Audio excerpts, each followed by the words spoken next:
my name is Jason JROCK Houston, and you guys are listening to Chaotic Riffs magazine. We can be found on the web at www.chaoticriffs.com. Our special guest for evening tonight is lead singer Sydney Dolezal from a band Dolezal. How you doing tonight, Sydney?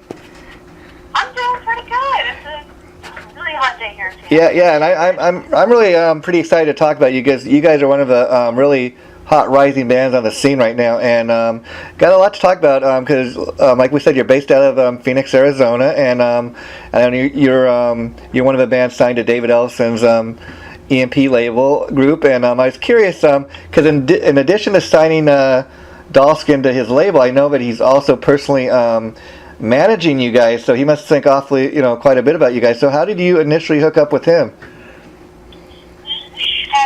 We got together for a battle of the bands for our drummers at our drummer's high school when she was a junior. Now she's a freshman in college, but so it's been a while. But we got together for that, and it just so happened that David was the guest judge at that. Oh wow! We did the battle of the bands. Yeah, we did the battle of the bands for the last 2 years of high school when Megan was there. And after the second year that we did it, he sat us down for a meeting and talked about managing and everything. And so we were like, okay, you want to what? But yeah, sure, why not? And let me ask you, before the meeting, were you at all a Megadeth fan? Were you aware of who this guy David Ellison even was? Yeah, I mean, I heard that he, I knew who Megadeth was, and I knew who he was because I knew that he lived in Arizona, because I knew that Alice Cooper also lives in Arizona. Yeah. I kind of was wondering, who else lives in Arizona? So I found that David does, but I had no idea that he lived so close to Desert Mountain, where Megan went, that he would be a guest judge and everything. But I never really listened to a lot of Megadeth until, we met him, and then I kind of got into them, which was kind of cool, because after a while of being a band and him managing us, we got to go and see a Megadeth show, which was really awesome. Yeah, that's cool. It's always good, kind of, even if you're not a fan initially of a guy, to kind of know who you're working with, know what his history, because that's one of the things I think that's great having a manager like Dave and being signed to a label like this is the fact that you got an actual guy who's a musician, an experienced musician himself, that's been doing this for years. So when he takes a young band like you under his wing, he really knows what it's all about, as opposed to maybe a label where it's just run by a guy in a suit who's like, I don't hear anything, I don't hear a single, write me something more commercial. So this is a guy that's actually, lived the life. So he's really the right guy to kind of take you under his, wing. Yeah, and he started playing music when he was about my age too. So he kind of knows what it's like to start playing in a band when you're really young and everything, and he kind of understands the parents' point of view, especially since he's also a father. Yeah. He's really easy to work with in the situation that we're in, Yeah, talk about being so young, because I noticed the ages in the group range from, you're the youngest, which is 16 years of age, and the oldest person is 19. So talk a little bit about, being the youngest one in the band. Is that an issue at all, or do you ever feel, that ever gets in the way of the fact that the other girls are older than you? I mean, it gets kind of weird sometimes, playing bars, our age. Even though Megan is 19, we're still very young to be playing in bars. Yeah. So it kind of gets a little weird then. And sometimes, when people tend to be very shocked about my age, especially when they hear that Megan's 19, 19, 18, 17 is kind of, I don't know, for some reason 16 really shocks everybody. Well, I'll tell you this, and Sydney, I think it's an interesting part of the story for the simple fact that, I mean, like you said, for example, Dave Ellison, started playing music when he was about your age. A lot of bands, it takes, many years to even get off the ground. The fact that all of you girls are so young, I mean, you're probably still in high school. The fact that you're you got a record label and everything behind you. I mean, that's quite a lot of things you've accomplished there. Yeah, I did not ever think that we'd, I was sitting in high school, halfway through my sophomore year. I was like, okay, I'll at least finish my sophomore year before going into, online school. And, a month before, the second semester started for sophomore year, I was like, oh my God, I'm going to be gone for 3 months on tour. I can't, stay in school. I have to go to online school already. And then even, a few months before that, I was like, okay, I'll finish high school, and then I'll take a few years before I start college. But now, I took my GED, so I have to start college sooner than I thought. Things are progressing a lot faster than I thought they would even a few months ago, Yeah, well, I'm even glad to hear that, the fact that you kind of got out of high school a little sooner than originally planned. But you rather than take the route of dropping out, you actually finished your education and you're already talking about college. So you haven't let any of the success, kind of get in the way of you continuing on with your education. That's really an awesome part of your story here. Yeah, you always kind of have to have like a second plan in mind. But what David says is don't let Plan B get in the way of Plan A. So I'm kind of taking it slow, getting started with college and everything, because we're really trying to focus on writing and stuff. So I don't really want to get too overwhelmed with school, because it's really overwhelming trying to do online school for me. Yeah. But I definitely, as my mom always says, if I'm living under her house, I have to do school. So I'm kind of trying to get there eventually. Yeah, talk about life on the road, because again, you're only 16 years old, so I was kind of curious, does mom and dad travel on the road with you, or do you kind of have people that are looking after you guys? Well, our tour manager is a really good family friend of Megan, and so our parents really trust him, and then also our parents rotate when we're on the road. So someone's parent will be on the first week and a half or so, and then they'll fly out of wherever we are at that point in time, and then another parent will fly in to meet us in that same spot. So we won't be without a parent for more than a couple hours at most. Sometimes the parents overlap, which is a little overwhelming in our RV. But there's always a parent with us other than our tour manager. Wow. And so, talking a little more about Dolezal, I was curious, you mentioned that you kind of won this Battle of the Bands contest that David was the judge in. Now, had the band been around for a couple of years before that, or did you specifically form a band to, take part in the contest? We actually formed the band as just a one-off, do the contest kind of thing. But when you win, like we did the first year, you have to play a 45-minute set a couple weeks later at the school fair. Wow. We had to really buckle down and learn. We only had 3 songs on our palette. We didn't think that we were going to win, Yeah, wow. So we ended up winning and had to learn another 7, 8, 9 songs by the end of 2 weeks. So after that, we were kind of what do we do with all these songs now? People are tending to like us now, so what do we do? And so we started playing more shows locally throughout the year, and then did the Battle of the Bands for the second time, which we didn't win. We got 3rd place, because, high school is a popularity contest. Yeah. So we ended up not winning, but we kind of did win since we got managed by David Ellison. Wow. What a great story this is. I mean, the fact that you kind of just form a band so you kind of can literally get in the contest, you win it, you hook up with Dave, get signed to a label, he's managing you. I mean, really, literally, kind of all happens kind of overnight, and it's got to really just be kind of everything's happening all at once. But how exciting! I mean, now talk a little bit about these songs you had. Like you said, you formed a band just to enter the contest. Now, but the songs you performed during the contest, I was curious, did you do any covers, or were they all original songs? Well, for the first initial Battle of the Bands, you had to have 3 songs, 2 covers and 1 original. And so that original that we wrote for that competition, we actually is on the record, on the 2 records, I guess. And it's Family of Strangers. That's the first song we ever wrote together, and it's actually one of my favorites to play because we like to really speed it up and make it really punk. And it's just I don't know, it's one of my favorite songs because it's about concerts, it's about going to shows and everything, which is why I really like that song. But that's, and then the next year that we did it, gosh, I'm having a hard time remembering the second year we did that. That's all right, But we did write a new song for that one. And now, what were the 2 songs that you guys covered? It was Weatherman by Dead Sarah and Uninvited by Alanis Morissette, which we both cover still to this day. Oh yeah, I was going to ask you because kind of when I listen to you guys, I kind of I would describe your sound as almost like a cross between like a little bit of metal, a little bit of punk in there. Would you say you're closer to the metal or a punk side? Well, with the new music that we're writing now, while we're on break from tour, we are kind of getting a little heavier. So I would say with the music that we're writing now, we're kind of getting a little more to the metal side of things. When before we were trying to fit into the punk mold, like the punk rock kind of mold. which is why for the first like year of being a band we called ourselves glitter punk, which we don't feel fits us anymore. Yeah. But we are kind of, we don't really have a genre. We just kind of are hard rock with punk and metal influences. We just kind of say that in every interview because we don't want to like put a genre to our sound. I hear you. I hear that's very smart. Like we're gonna start sounding the same. Yeah, so we try to just keep sounding different. And as far as the songwriting, being that you're a lead singer, I was curious. Would you say you're the principal songwriter? Does everybody like contribute to the songwriting?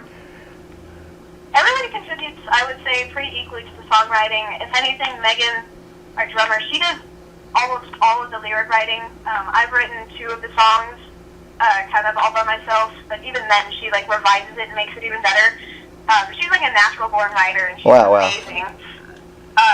But most of the lyrics, almost all the lyrics are hers. So that's the major role that she plays other than writing all the drums. I write most of the melodies, but then again, the girls help me with that, you know. Alice writes all of her solos, but she doesn't really have any help from anyone else writing her solos. The guitar parts we kind of all have a part in, and even though Megan knows nothing about the guitar, she tried playing the guitar upside down one time. Wow. She knows nothing about the guitar, but she can still kind of voice the ways she wants something to sound. Wow.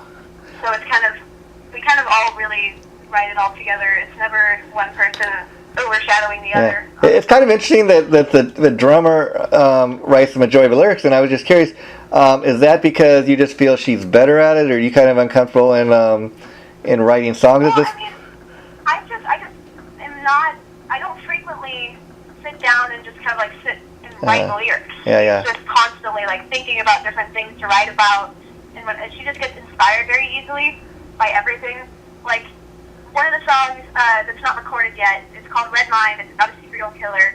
Wow. We were in a car driving to practice one day, all 4 of us in the car, and we were talking about the serial killer, or not, he wasn't a serial killer, he was like shooting random cars on the on the I-10 shooter. Yeah, and we were talking about that in the car on the way to practice, and as soon as we got to practice, Megan's like, oh, by the way, I wrote a song about it, like as we were talking about it. So she can take a subject and write about it really easily. Wow. Which I think is amazing. That's like the number one thing you need to be a song, like a lyric writer. Yeah. And I just I've only been inspired a few times to write lyrics, and those few times have turned out to be fairly successful, I guess. Well, you know, the great thing about that is, you know, I always believe in any given band we're talking about, you know, you have a group of 4 or 5 people where whatever band we're talking about, you know, everybody kind of brings something, their own influence into the picture. So, you know, the fact that she's writing the lyrics, that's great. Maybe that's what her talent is. The fact that, and then also there's the fact that, you know, you being the lead singer and she writes the lyrics, but you can kind of interpret her songs. That's really a great talent in itself, because a lot of people, they have a mindset, well, you know, I can't really sing anything from the heart unless, you know, it was written by me. So it's great that you have the ability to do that, you know? Yeah, we like to sit a lot and just sit and talk about like anything, and so Megan likes to rant to us a lot, which is really helpful for me interpreting her lyrics, because I can really feel the emotion coming from her, because she always tends to talk about it with us and then write about it, or like bring the song to practice and then we'll talk about her lyrics. So it's always she's really expressive, so it's really easy for me to try to portray it successfully on stage and when we do record the music, which I think makes us work really well as a band. And I kind of dig the fact that, like you said, everybody kind of contributes to the songwriting, because, you know, as opposed if she was just doing all the writing, or even just you, you know, Sydney, I think if you have one person doing all the writing, you know, they kind of get the opportunity to kind of put their influence into the band, where this way everybody kind of, you know, can bring their influence into the band, and it doesn't always ultimately sound the same. Yeah, we definitely do try to make sure, like, even, like, it just kind of happens, we kind of make every song sound different, because we don't want our albums sounding the same, you know? Yeah. And, you know, how about being like an all-female band? I mean, that kind of works both ways. I mean, it could work as a positive, it could work as a negative. Like, when you guys are trying to book shows and stuff, do you ever have people, like, for example, not take you serious because they're just a bunch of young girls, or do you have people trying to tell you to, like, kind of sex it up, dress a certain way? How does that come into play for you guys? Well, it's interesting because we see both sides of it. We see what sometimes we're booking shows and they're really excited about the fact that we're an all-girl band, and they're like, oh, hell yeah, like we have other all-girl bands that are in the area, or other bands that are funded by females that would love to open for you guys or something, which is always amazing. But sometimes there's like promoters and there's even people that are like at the show that kind of look at us and they're like, oh, okay, well, this is just a little shtick. They're going to get up there, dance, and sing some funny songs about boys or something. Yeah. Because the media shows a lot of women that are singing about boys and singing about stuff. And so they just expect us to get up there and do a little dance and sing a little song.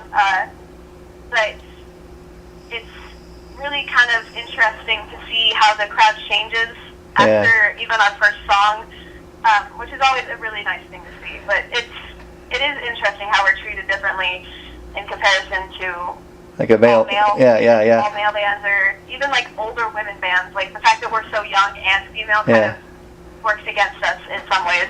Yeah, I would say you're kind of like this generation's Runaways, which was a great band with Joan Jett and Lita Ford back in the late 70s. They were very young, like you girls at the time, and but they were kind of full blown on metal, and they look a certain way and people expect a certain thing, and I think that's a great thing that you can do. People kind of have a certain expectation before they see you perform, and then you get up there and you play these like really hardcore metal tunes, and they're like, wow, I never thought these girls would be performing music like that. So that's a great thing that you can kind of show people, we're capable of more than just kind of sexing up and looking good, Yeah, and sometimes something that we also see is other all-girl bands that like play with us or that we see or hear of, who, I mean, more power to them. Yeah. They seem like they're kind of trying to capitalize on the fact that they're all female, and they're trying to like sexually appeal to their crowd. Yeah. Since they're usually older and everything, they can do that. It's not illegal for them to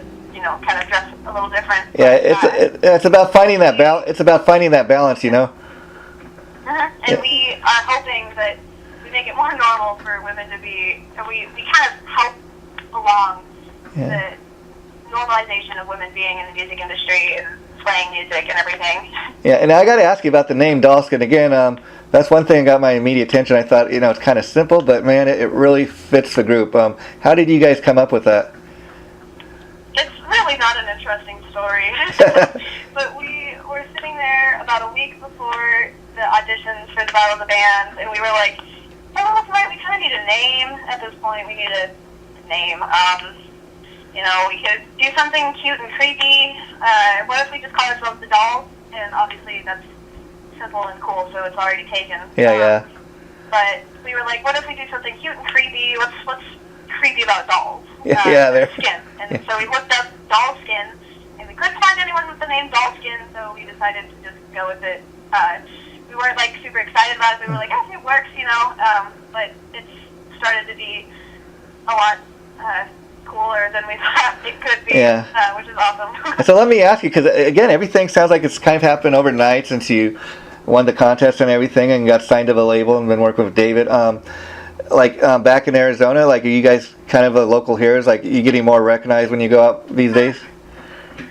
I mean, I've gotten recognized a couple times at, when I go to shows, when I go to see bands that are coming to the area and everything. People come in there like, oh, the green-haired girl from Dolphin, and I'm like, yeah, that's me. But it's very rare that it ever happens, and I don't know, I feel like something that is happening in the AZ music scene is that there's so many people that are in the music scene. Oh, yeah. So many people that are kind of going out of town and trying to make a name for themselves that you really have to make it everywhere else before you can come back home and be the hero. Yeah. Which is fun. It's a nice challenge, because I feel like it would be.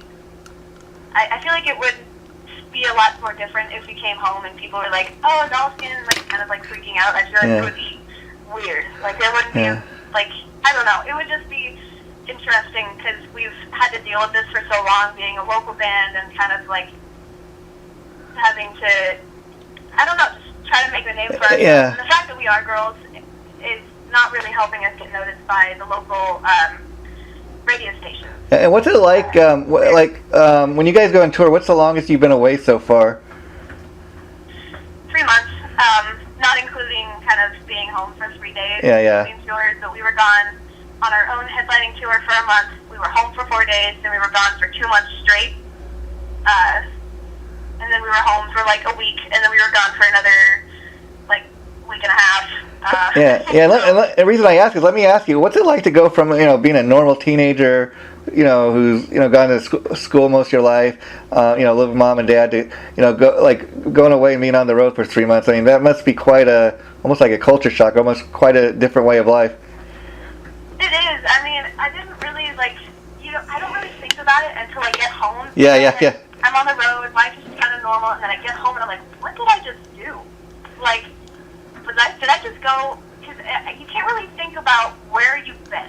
Like, when you look at a map, it's not really easy to see, like, oh, I was all the way over there, and I kind of went all the way up this way, and then all the way over there, and then all the way down there, It's kind of like, it was a weird feeling getting home and my dad being like, you just went, like, in a circle around the whole country. And I'm like, really, did I? It didn't feel like it, but I did. And you guys, I imagine, tour on a bus, right? In an RV. Oh, that's cool. And when touring like that, like for 3 months straight, is it ever hard to keep track of where you are, like going from city to city? Ever? Yeah, it is. It's really difficult. Actually, before we left, my dad and Nicole's dad's friend, they made the bunk beds in the back of the RV. Wow. So we could sleep, more of us. And my dad actually wrote a little message on right above my head that says, "Always remember where you are. Love you, miss you, Dad." Kind of sweet little message. Yeah. And I kind of try to remind myself every night before I get on stage, like, where am I? Yeah. What am I doing? How far away am I from home right now? Like, why are these people here to see me? Like, what is going on at this point in time in my life, and where am I? Because it's really easy to just kind of get lost, on the road.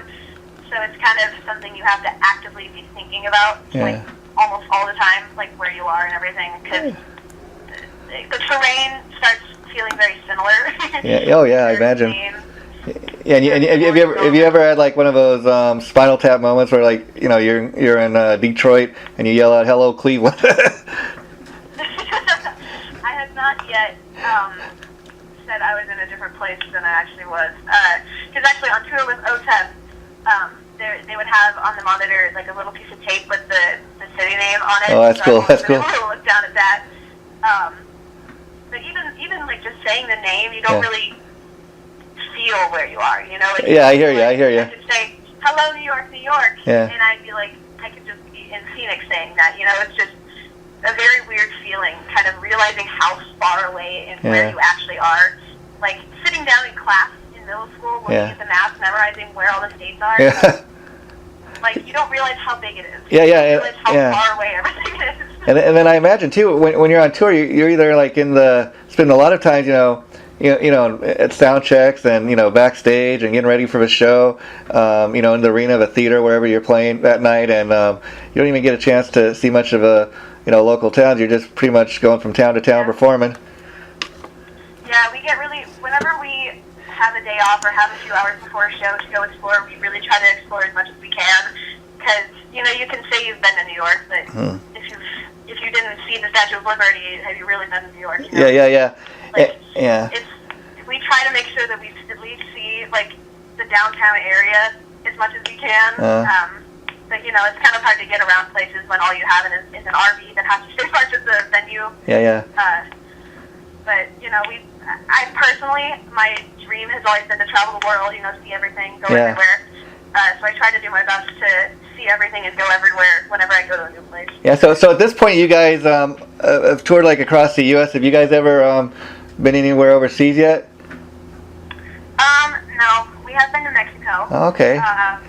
But other than that, we've never been out of the country. Now, what was that like? Because that must be quite an experience, even though Mexico's not that far away from the United States. I mean, it must be quite an experience because you're going there, and I don't know if you can speak a word of of Spanish or not, but that must be quite a difference that people speak in a different language. Yeah. It's interesting because we were in Rocky Point, which is basically America, but in a 10-mile radius in Mexico. Yeah. So it didn't feel a lot different than home. Yeah, but let me ask you, like, when you're performing the songs on stage, I was curious, did you experience, like, were people singing your songs in Spanish, or were they just kind of rocking out to you guys, getting off on the songs? People in Mexico, they didn't know who we were. We just kind of showed up and played a couple songs. But the cover songs, whenever we played one that they knew, they'd kind of sing along, and it would be really fun and exciting to hear them do that and everything.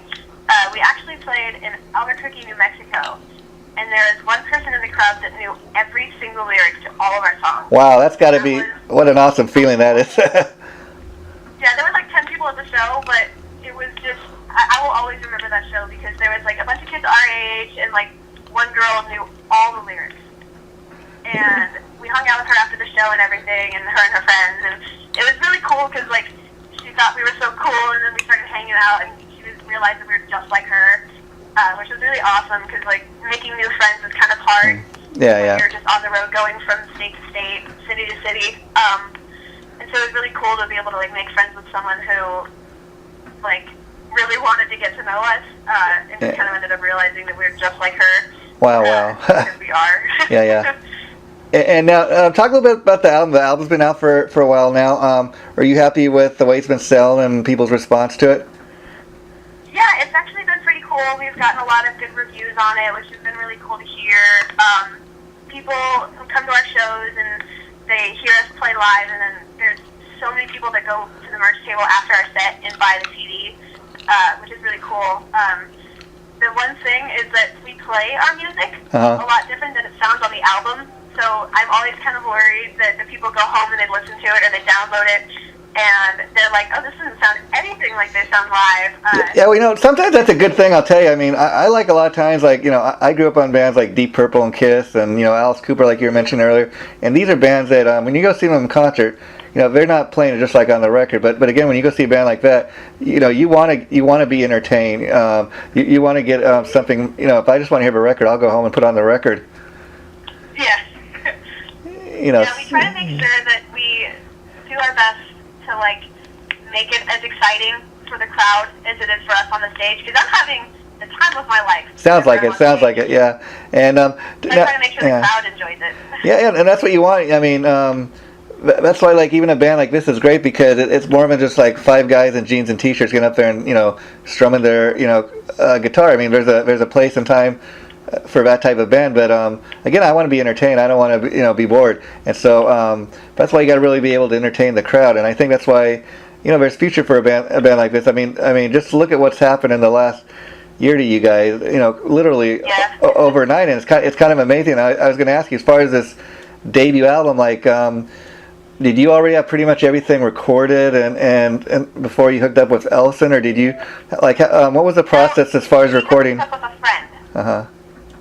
Yeah, he hooked us up with a friend of his who kind of owed him one, so we recorded one song, 2 songs, and then the guy that was recording us was like, actually, what if we like record a whole EP here? Wow. And so we ended up recording a whole EP with this guy and ended up loving it, and we recorded a couple more just to like have just in case, and then David also had a friend who could mix it for us and everything, so he really helped us get that first EP and that first album really put together. The In Your Face Again, the new one, is a re-release of our EP with a few new songs. So okay. Just make it a little longer to put in stores and everything, because stores, for some reason, won't take 6-song EPs, but that's okay. We made it work. Well, I love that. I mean, something like that. I mean, you already got your built-in fan base. People already know who you are, and then you're putting a little something extra out there for the fans. That's always good. I mean, I grew up like in an era where a lot of times that's what I tell bands is one really complaint is I dig your band, but man, I would really love more than just 5 tunes. So I think anytime you can throw a little something extra out there for the fans, that's a good thing. Yeah, so definitely. And so, as far as the recording process, how long did it take you? Would you say to record all that? Would it take a little over a month, or was it just a process of going in whenever? It took us a couple months over the summer. Between my freshman and sophomore year of high school, we recorded the album. And so it was really interesting because it was my first time recording more than like 3 songs. We actually recorded 3 songs with the director at School of Rock, which is where we met and everything, which was interesting because we did 3 songs in a day. Wow. Like real quick and everything. But recording like 6 songs over the course of like a couple months was a really different experience because we got to spend a lot more time on every song and a lot more time on the solos, a lot more time on the drum parts and fixing the melodies and everything, which is really, it was really cool to be able to pick apart our songs that much, you know? Yeah, let me ask you, because it's one thing to get up on stage, like when, you know, doing the contests and stuff, performing live, that takes a talent all in itself, but what was it like for you once these songs were recorded and you heard the final product? I mean, this is probably the first time you've ever really got a chance to lay anything down on tape, you know, in a professional recording studio. What was that like listening to, you know, back to the track with you, you know, doing your lead vocals and everything? I'm sure that most people feel the same, most singers feel the same way, but I hate listening to my own voice. Yeah. But it was interesting hearing it in a studio, like recorded so well and everything. Like I listened back to interviews and, you know, it's like over the phone, so it doesn't sound the same. Yeah. But listening to something recorded professionally in a studio, it's like, this sounds crazy, like that's me, and it sounds good. Like, yeah. It's weird. I'm actually like enjoying hearing my own voice for once, and hearing my own music, which is a really interesting feeling. And after hearing it come back, after being mixed by the guy who mixed it, Ryan Green, it was weird because like he moved things around and changed things and added production to it and everything, which was really weird because we just kind of played the music on our instruments and didn't like add any bass drops or any like little parts to it. And so after hearing it picked apart and like changed, it was interesting and like having to learn it that way instead of the way we made it. Yeah, I can relate. I can relate to that. Now let me ask you, as far as recording went, did you guys do this kind of an old school way where you're all recording it live in the same room, or did everybody kind of record their parts separately? Well, we first put down a scratch track of all of us. Well, being a vocalist, I had to be in a vocal room, a vocal booth. But all the other girls were in a live room where they were all sitting there playing the instruments at the same time. We all had headphones in and everything still, kind of to be able to hear our own parts, like above the other parts. But we played it live first and then went back in and fixed anything that needed to be fixed, you know? Yeah, well, I love that because, again, in the day where I grew up on music, a lot of bands, that's why they did it. You know, you'd all get in the same room and you know what I mean, in the same studio at the same time. A lot of bands these days, they just kind of mail it in, where, you know, the guitar player go in and do the guitar parts, and then the singer come in, the drummer come in, and they kind of piece it all together. I really dig bands that kind of go in there and record it live. You can really tell the difference. People might not think you can, but you really can. It's a different experience too, because like when we recorded 3 songs at the School of Rock, we kind of did it that way, and then like in a live room and everything. Yeah. It was a really weird experience because we're so used to like playing together, and like we wrote the songs together, so we kind of were like, what is this? Like, I can't look at Megan to see when I have to go into this next part or anything. And it's kind of good to be able to do that because then you can't get lost if someone like loses power or Megan drops a stick or something. You're able to keep going even though your clutch is failing, you know. So, but at the same time, it's a different flow. Yeah, well, the flow of our music live a lot more than playing individually, you know. Yeah, I hear you. And the last thing I kind of want to touch base on before I let you go, Sunny, is I couldn't let you go without asking. I see that you guys are going to be touring again with OTEP on something that's called Equal Rights, Equal Lefts Tour. Can you talk a little bit about that?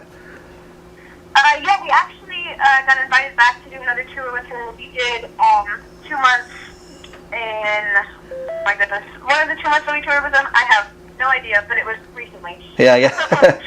Kind of losing track of time here. But, I hear you. We did 2 months with them as the opening act and everything, and they invited us back to be direct support, which was really cool. And what's really cool about OTEP is that she's, you know, a total, like, as her tour name states, she's totally equal rights, everything, all that fun stuff.